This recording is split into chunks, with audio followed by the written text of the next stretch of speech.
तो आई हो अपनी माँ के पास से, लगाई हो मेरी शिकायतें? जी, और ये भी बताकर आ गई हूँ कि मैं शादी नहीं करना चाहती। क्या बात है बेटा, क्यों ऐसी बातें कर रही है? अब्बा मेरी शादी हो गई तो मैं इस घर से चली जाऊंगी। आपका ख्याल कौन रखेगा? आपको तो ना दवा लाना याद रहता है, ना उसे वक्त पर खाना। मेरे जाने के बाद तो आप बिल्कुल अकेले हो जाएंगे। बेकार बातें मत करो। क्या हुआ मुझे? मैं बिल्कुल ठीक हूं, अपना ख्याल रख सकता हूं। अब्बा मैं जज्बात में आकर ये बात नहीं कह रही, सोच समझ कर कह रही। मैं ये शादी नहीं करना चाहती। मेरी मजबूरी, मेरी बेबसी को जवाज बनाना बंद कर दो। मैं पहले ही अपनी खुदगर्जी में बहुत देर कर चुका हूं। तुम्हारी मां अगर जिंदा होती तो अब तक तुम्हारी शादी हो चुकी होती। मैं तो हमेशा ये सोचता रहता हूं कि मरने के बाद तुम्हारी मां को क्या मुंह दिखाऊंगा। जब वो मुझसे पूछेगी कि मेरी बेटी को इतनी देर अपने घर क्यों बिठाए रखा, तो क्या बताऊंगा उसे? अब्बा बस, मैं और कुछ नहीं सुनना चाहता।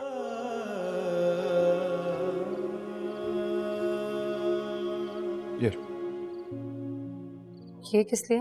बेटा शादी की तैयारी करो, कपड़े खरीदो या कुछ और खरीदना हो वो ले लो। मेरे पास हैं पैसे। हाँ, तुम्हारे पास बहुत पैसे। मुझे पता है तुम ट्यूशन्स पढ़ा पढ़ा के लाखों रुपया इकट्ठा कर चुकी हो, है ना?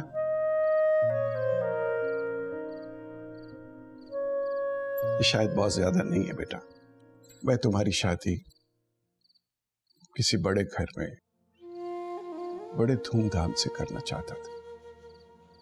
तुम्हारी मां भी यही कहती थी, एजाज अहमद, एक ही बेटी है तुम्हारी, उसे चांद सितारों में तोलकर अपने घर से विदा करना।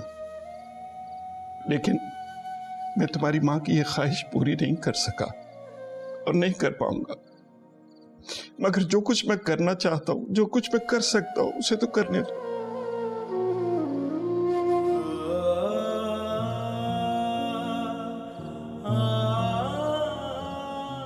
अच्छा आप बैठें, खाना खाएं।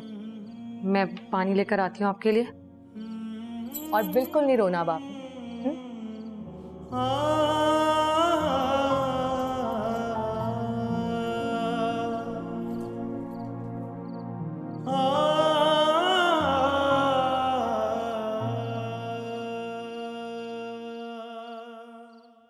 So this is the progress we had with the diligence and hard work of our staff for the past 5 years, with the hard work of my colleagues and the diligence of the staff. You can see we are matching all international standards.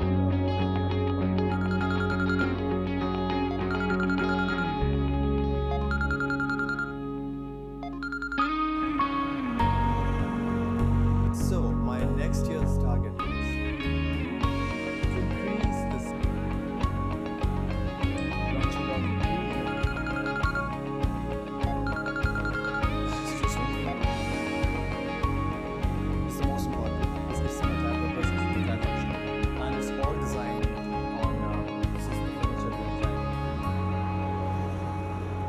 वकार, अगले हफ्ते मुझे Dubai और वहाँ से Malaysia जाना है, तो tickets और फ्लाइट्स वगैरह सब तुमने देख लिया है? जी भाई साहब, आप फिक्र ना करें, मैं देख लूँ। हाँ जामिन, वो ओवरसीज हमारे जो क्लाइंट्स हैं उनके लिए प्रेजेंटेशन तुम्हें बनानी थी, कहाँ है?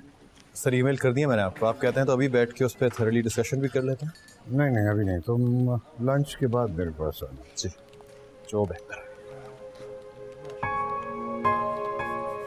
जामिन, आज तुमने बोर्ड मीटिंग में बड़ा इम्प्रेस किया। सीरियसली?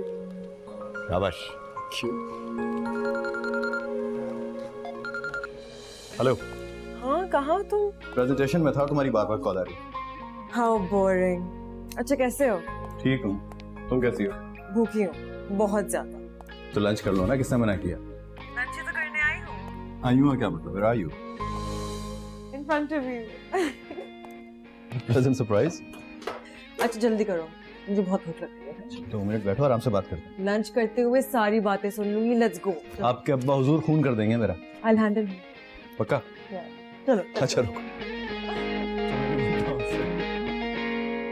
2 1 2 2 2 4 2 3 6 2 4 8 2 5। तुम्हारी मां भी यही कहती थी, एजाज अहमद, एक ही बेटी है तुम्हारी, उसे चांद सितारों में तोलकर अपने घर से विदा करना, लेकिन मैं तुम्हारी माँ की ये ख्वाहिश पूरी नहीं कर सका। मगर जो कुछ मैं करना चाहता हूँ, जो कुछ मैं कर सकता हूँ, उसे तो करने दो। बाजी मैंने होमवर्क कर लिया। दिखाओ। ठीक है, अब मैं जाऊं? चलो। तुम्हें क्यों लगा कि मैं शादी के बाद चेंज हो जाऊंगी? इसलिए कि ये दोस्त ही होते हैं जो आपको कभी कभी ऑफिस से पिक करके आपको सरप्राइज लंच और डिनर पे लेके जाते हैं।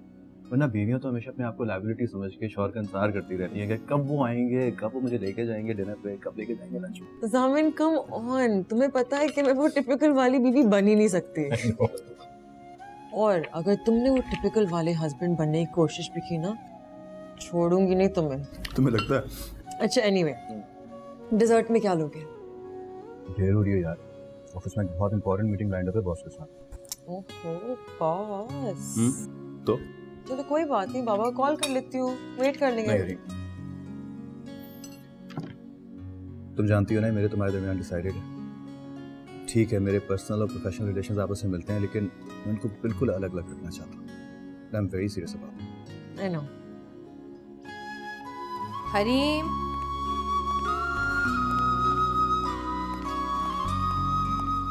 हरीम, मुन्नज़ा, मुन्नज़ा। जी भाभी जान। कहाँ हो भाई तुम? मैं कब से आवाजें दे रही हूँ, कोई नजर ही नहीं आ रहा। वो मैं फरजाना के साथ स्टोर की सफाई करवा रही थी। ठीक है, ये बताओ हरीम कहाँ है? हरीम तो ऑफिस चली गई। ऑफिस? किस लिए?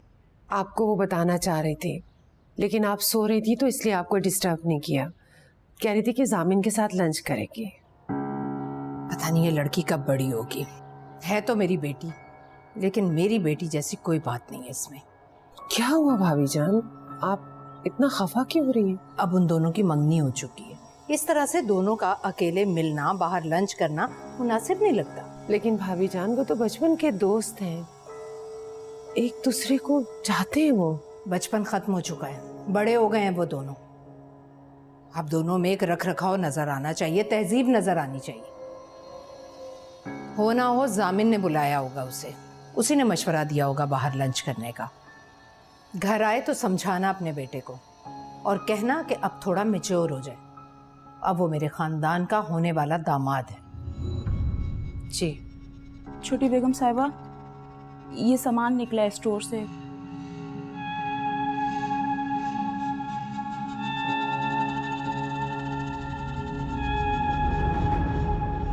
वो मैं भाभी जान,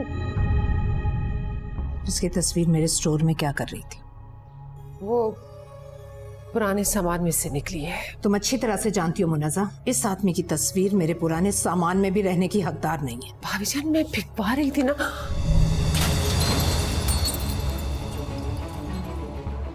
मेरे घर में एक भी ऐसी चीज नहीं रहनी चाहिए जिस पर उस शख्स की कभी परछाई भी पड़े।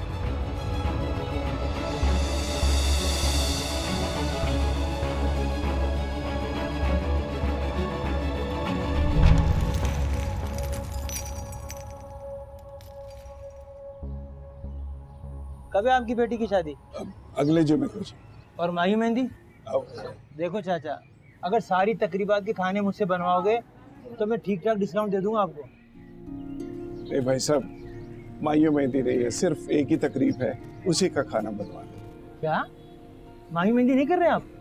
नहीं, वो बस मुख्तसर से बारात है, मोहल्ले के कुछ लोग होंगे, दोस्त अहबाब होंगे, कुल मिला के 50-60 लोग होंगे, बस उन्हीं का खाना बना। अरे चाचा, इससे ज्यादा तो मेरे पास मैयत की बिरयानी के ऑर्डर आ जाते हैं, और अब बेटी की शादी में 50-60 आदमी बुलवा रहे हो।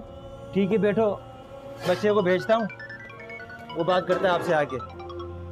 हेलो, हाँ सत्तार भाई, हाँ सत्तार भाई, मुझे याद है आपका ऑर्डर।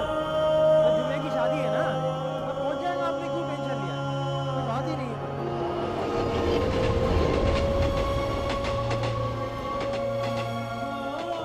अस्सलाम वालेकुम, इजाज़त।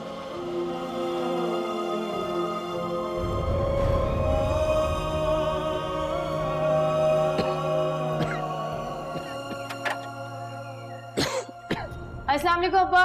वालेकुम अस्सलाम बेटा। तबीयत तो ठीक है ना आपकी? हाँ बेटा, तबीयत ठीक है, बस जरा थकावट हो गई है। कहाँ चले गए थे आप? मैंने आपको मना भी किया था, आप कहीं नहीं जाएंगे। सारे काम मैं कर लूंगी ना। सब काम तो तुम खुद ही करती हो, अब अपनी शादी की तैयारी भी खुद ही करो।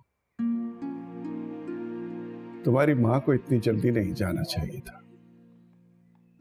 वो होती तो मुझे किसी किस्म की परेशानी ना हो। सब काम वो खुद करती, अपने हाथों से तुम्हें दुल्हन बना के रुखसत करती। अच्छा ना, अब आप अम्मी को याद करके उदास मत। ये बताएं, आप अपनी दवाई लेकर आए या नहीं? ओ, दवाई लाना तो मैं भूल ही गया। भूल गया? आप भूल कैसे सकते? मैंने जाते वक्त भी आपको याद दिलाया था। आपको पता है ना, आप दवाई वक्त पर नहीं लेते तो तबीयत आपकी बिगड़ जाती है। क्यों परेशान हो रही? मैं ठीक हूँ। मेरा खाना तैयार हो जाए, मैं खुद जाके लेकर आऊंगी। आप पे मुझे भरोसा नहीं है, आप फिर भूल जाएंगे। अरे क्यों परेशान हो रही हो? मैं कह रहा हूँ ना मैं ठीक हूँ, अभी थोड़ी देर आराम करूंगा तो देख लेना तबीयत बहाल हो जाएगी मेरी।